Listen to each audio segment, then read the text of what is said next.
Hello guys and welcome back to the channel and welcome back to the Ones for the Future series, episode 6. And let's jump straight into it after the intro.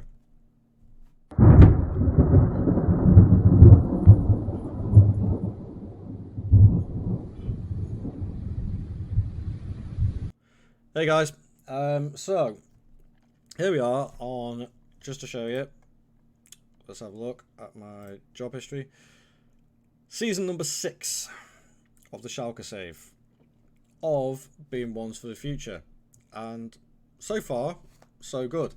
Promotion in the first season from the Bundesliga 2, stabilising the club massively in the Bundesliga with a slight blip in season number 4 where we finished 9th but bounced right back in the previous episode and finishing 4th and into the Champions League qualifying area as well. So let's have a look at another one of the stipulations of this was to clear the debt. Now in the previous episode I think I had 85 million in the transfer budget, which was more than enough to say the least, and I've not even spent all of it. Well, most of it.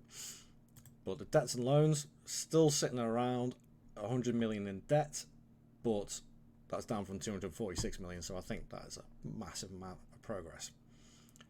I did have 85 million to spend, so let's have a quick look at the transfers of what we did.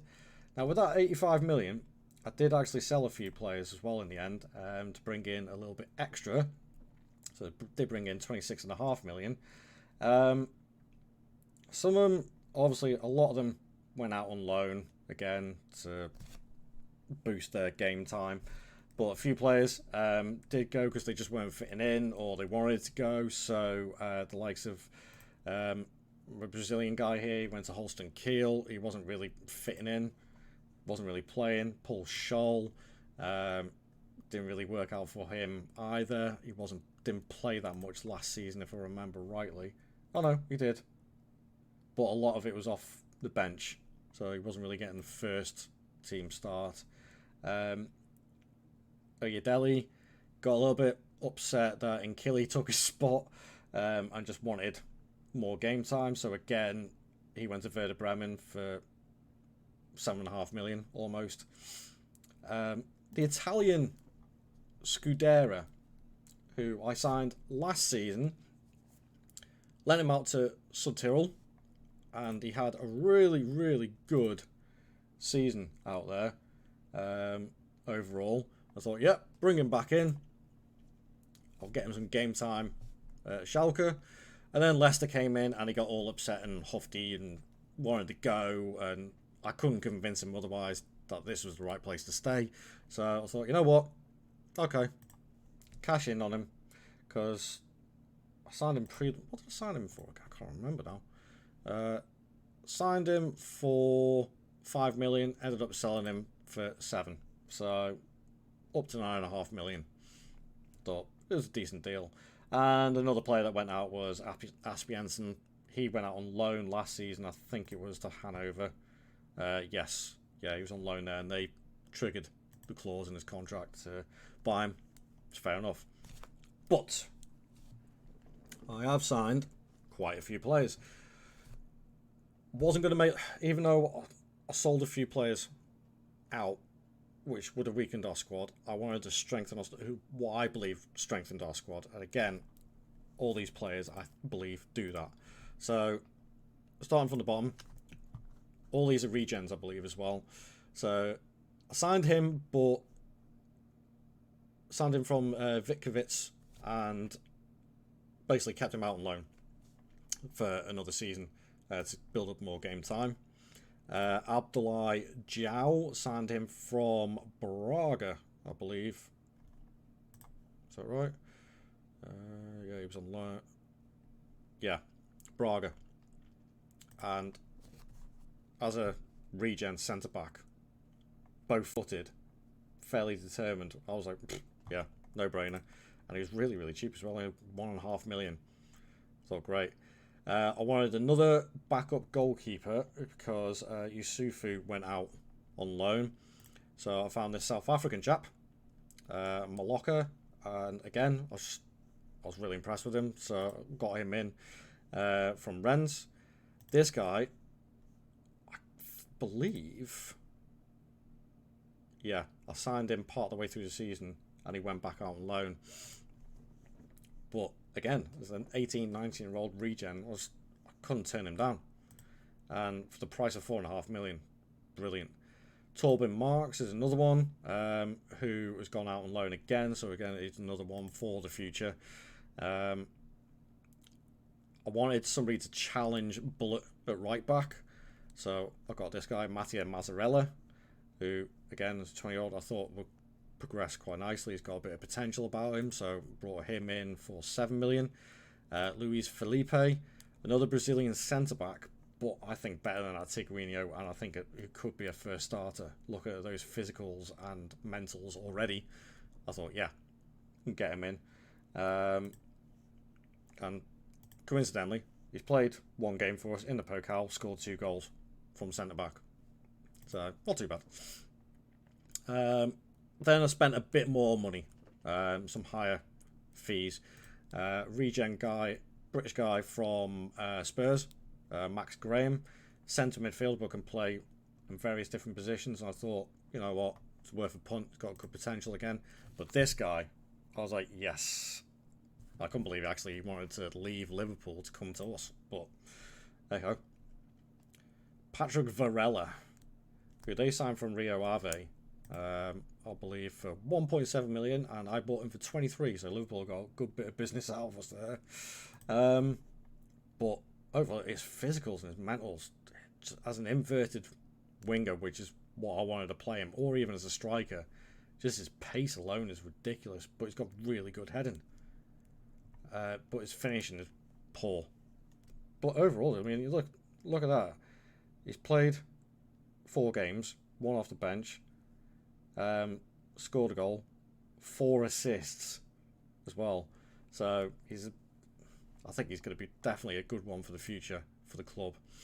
If we look at the schedule, really good start again. Friendlies, no problem.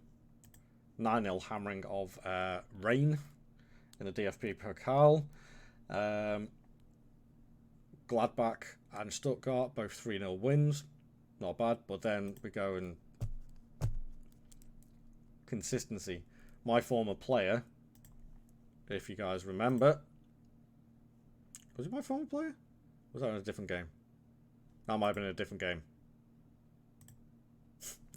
I don't know. Yeah, it probably was a different game. But yeah, lost 1-0. Oh well. If I look at the tactics, so yeah, this is the new, more settled in tactic now, which seems to be providing a little bit of stability. If I take that off the unavailable side of things and then do a quick pick without restriction on best 11, Rodrigo, Nkili, Sucic in the middle, Varela out on that side, and Puero on the left-hand side. So no Bayrak. Bayrak somehow is getting pushed out by Varela, but Ribeiro starting. Dunzinger and Calderon in the centre mid, Podlak in goal, Becker and Bullet still as the fullbacks. So, obviously being 6 seasons in now, it's showing really well that these players are progressing really, really nicely, the ones that have stuck around. So I'm quite happy with that. So if I clear all that ready. So let's simulate the season. And as you can see, we are up to 3rd after 3 games. 2 wins, 1 loss. It's not too bad. But as I say, we'll simulate the season, see how we get on. And actually, before I do that, Champions League, we actually qualified straight away, even as 4th. So I'm presuming that's something to do with the coefficiency points that the German Bundesliga got. Didn't even have to do a qualifying round. So I was quite happy with that. But then if I have a look at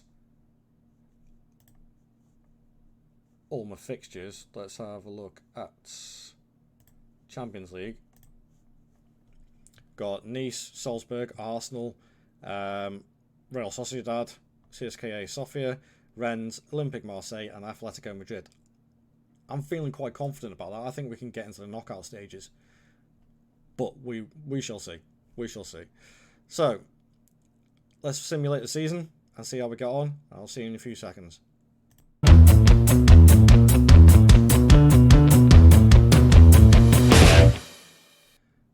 And there we have it. Another season qualifying for the Champions League. I'm actually quite happy with that. Finished on 60 points again. Still 25 points off the top of the table. It's going to be tough to close that gap, to say the least. But again, 10 losses in the season. A couple of them at home again. It's annoying. I need to get that home form sorted out, especially looking at 3 games towards the end of the season. We'd lost 3 games towards the end of the season, which would have meant a 3rd place finish above Gladbach. But yeah, I don't know how. Is it a youth thing? Is it an age thing? Is it a lack of experience in the squad now? I don't know. But even more of a surprise, look who got relegated. Eintracht Frankfurt and Union Berlin. Union Berlin only finished on 9 points. Did not expect that, to say the least. Frankfurt were well off it as well. Stuttgart was close. Okay, let's have a quick review of the other things. The finances wise, transfer budget is 93 million. So that's pretty decent. Oh, look at that. Down to 56 million in debt now. That's not bad at all. So taking nearly 200 million of the debt off in 6 seasons. I'm pretty happy with that, to say the least. Let's have a look at the schedule. So yeah, Champions League phase. Wow, we did got to the knockout round and got knocked out by Arsenal. Let's have a look at the league phase. You know what? We didn't do as well as I thought we would. 3 games we drew.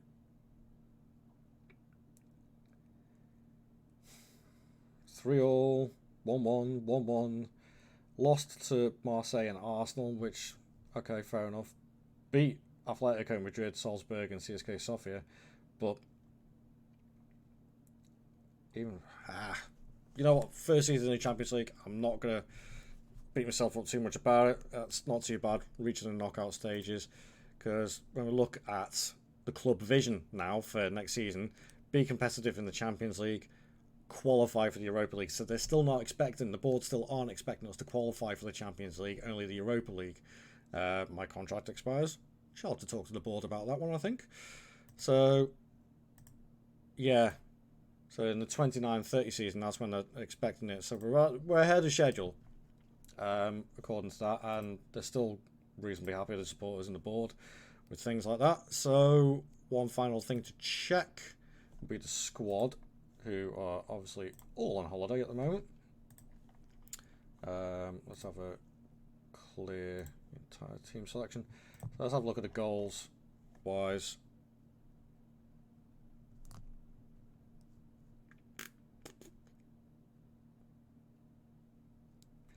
$15 from Varela and 18 assists, only 9 from Beerith. I appear to be missing a player, and I can tell you who that is. Let's have a look at the transfer history. Transfers out, if we go by date. January transfer window. There he is. Rodrigo Ribeiro went for what will be a total of 53 million. They came in, and I actually remember I had to check. Something wasn't going right, or something happened in the simulation, so I had to jump back in, and they offered a last minute bid. Couldn't reject it, so it had to go, unfortunately. So, but he had Ribeiro. on that point in time. 19 games, 14 goals in the league, and 19 goals in total in 28 games. So he was playing really, really well. So that's a little bit disappointing that he had to go, but it is what it is. Varela really stepped up and played a lot of games, got a lot of assists and a lot of goals. So he's progressing really, really nicely, and his valuation, damn, pretty decent. So overall, not too bad. How do we get on with the Pokal, by the way? Competitions. Second. What? Ugh. That is very disappointing. Should not be getting knocked out by Holstein Kiel. Okay. Still some work to do for the next season, but I'll leave it at that. Let's say with a transfer budget of nearly 100 million, I should be able to bring in some decent talent for the new season to make things progress again. And I shouldn't need to sell anyone as well, which is even better. So I'm hoping to keep the squad together as much as possible. So, but anyway, guys, thank you very much for watching this episode. Please leave the usual like and subscribe to the channel if you're not already. And please share it around. I want to get this channel to progress as well as I possibly can. But thank you very much for your time, and I will see you guys in the next episode. Goodbye.